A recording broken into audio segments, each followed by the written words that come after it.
Okay, so let's get into it. We're about to unpack a paradox that is sitting right at the heart of our culture, and honestly, it's pretty shocking.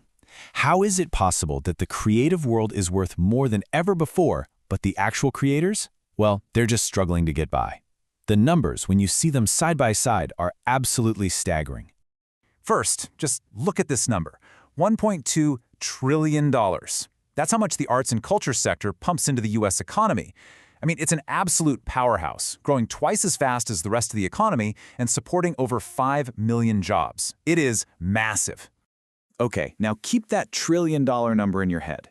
And look at this one, $15,000. That's the median income an artist in the U.S. earns from their main job in a year. The space between those two numbers isn't just a gap, it's a canyon. So, yeah, the big question is, what on earth is going on here? How can an industry be so valuable and leave the very people who create all that value so far behind? Well, as we're about to see, this isn't some accident. It's not a market failure. It's the result of how the market was designed. So that brings us to our first section, Art's trillion-dollar paradox. We're going to look at the tough reality for working artists today, and we're going to get into this core idea that this whole system, it isn't new.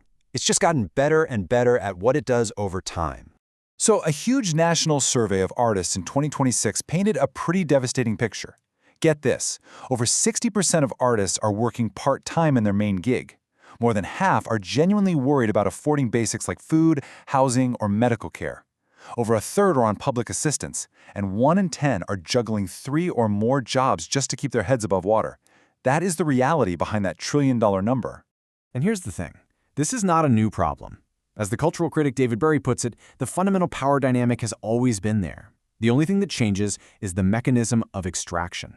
It's the same game, just with new rules. So to really understand today, we actually have to go back in time. All right, let's jump into our second section and see how this all got started. We're going to trace the history of how artists have gotten paid, from the fancy cage of patronage to the so-called freedom of the open market, and we'll see how that whole starving artist idea wasn't an accident. For hundreds of years, the deal was pretty simple. An artist worked for a rich, powerful patron. You had the Medici family in Florence, bankrolling guys like Michelangelo, and in return, they got art that made their family look powerful. The Catholic Church was an even bigger patron, but it came with a price. Michelangelo, for example, was a sculptor, but he was basically forced to paint the Sistine Chapel, and he complained about it constantly.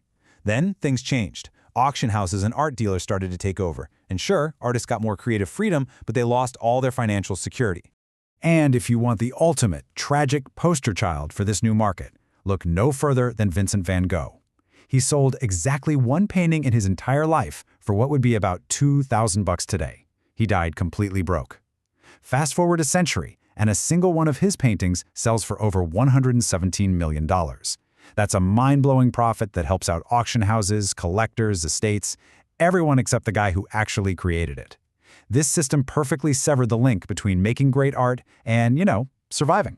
Which, of course, brings us to today. In Section 3, we're going to see how the modern middlemen, and we're talking governments, universities, and especially tech platforms, have built brand new, very sophisticated traps that just continue this long history. Let's start with the government. If they're supposed to be the new public patron, well, in the U.S., they're doing a pretty terrible job. The budget for the National Endowment for the Arts works out to about 62 cents per American. Now compare that to Germany, which spends $85 per person, or Finland, spending $91. I mean, that's not just a small difference, it's a completely different belief in the public value of art. So for a lot of artists, the most obvious answer is to teach. But that has turned into its own kind of cruel circular trap. You see, to teach at a university, you need a Master of Fine Arts degree. These programs are crazy expensive, some costing over $60,000 a year. But after you graduate, one of the only jobs you can get is teaching, as a low-paid adjunct, often for less than the poverty line. So you have artists paying a fortune to institutions that then hire them back for poverty wages to teach the next group of artists to do the exact same thing. It's a perfect machine of exploitation. And then you have the tech platforms. Let's look at music. The whole economy boils down to this one tiny little thing, the per-stream payout. It's the fraction of a penny an artist gets when you listen to their song one time. On Spotify, the average is about 0.3 of 1 cent, $0.003. So what does that tiny number actually mean for a person? Well, to earn the equivalent of the federal minimum wage for a full year of work, an independent artist needs to get about 10 million streams. 10 million streams. Just think about how many artists you know who can actually pull that off. It's an almost impossible bar to clear. You can imagine artists, even really successful ones, are not happy about this. Tom York from Radiohead, he did not hold back. He called Spotify the last desperate fart of a dying corpse. He saw what a lot of artists see, that the model just doesn't value the actual art. And the cost isn't just about money. These platforms have completely changed what it means to be an artist. To keep the algorithm happy, you have to be a full-time marketer, a content creator, a social media manager. This is leading to something called digital burnout, where the constant pressure to feed the machine just takes over, and actually making your art, that becomes an afterthought. And that brings us to Section 4, because this trend of devaluing human creativity is now reaching its most logical and, frankly, most frightening conclusion. Generative AI isn't just a new way to squeeze value out of artists. For many, it feels like a threat that could replace them altogether. And don't think for a second this is some far-off sci-fi problem. It's happening right now. A survey from 2024 found that over a quarter of illustrators and more than a third of translators have already lost work to AI. The economic impact is here, now. The alarm bells are being rung at the highest levels. Bjorn Ulvaeus of ABBA warned that if it's left unchecked, AI will cause great damage to human creators. The fear isn't that AI will make better art, but that clients will just decide that what it makes is good enough and a whole lot cheaper. But artists are not just sitting back and watching this happen. They are fighting back, and they're doing it on three main fronts. First, there's a huge wave of copyright lawsuits trying to hold AI companies responsible. Second, there are technical tools, things like Glaze and Nightshade, that are designed to basically poison the data AI trains on. And third, and this is huge, there's collective action like the Hollywood strikes in 2023, which won major protections for writers and actors against being replaced by AI.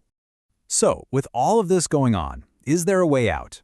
In our final section, we're going to look at a few glimmers of hope and, yeah, a few spectacular failures in the search for a system that actually pays artists fairly.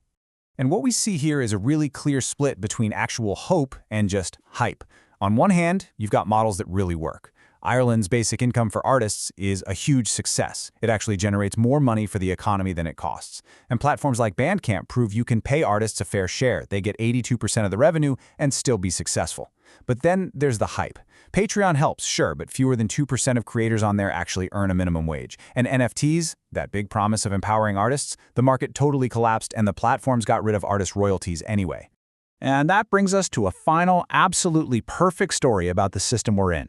Back in 2018, the artist Banksy rigged one of his pieces to shred itself the instant it was sold at auction. It was supposed to be this big protest against turning art into a commodity. But the stunt backfired. Big time. The half-shredded artwork got a new name, Love is in the Bin, and was later resold for $25.4 million. That's almost 18 times the original price. The system didn't just absorb the protest, it literally profited from it. And that leaves us with the final, most important point. Do better, more fair models for artists exist? Yes, absolutely. We've just seen a few. But the real question, the trillion-dollar question is this. Will the powers that profit from the current system ever be forced to adopt them? Because history suggests they're not going to do it willingly.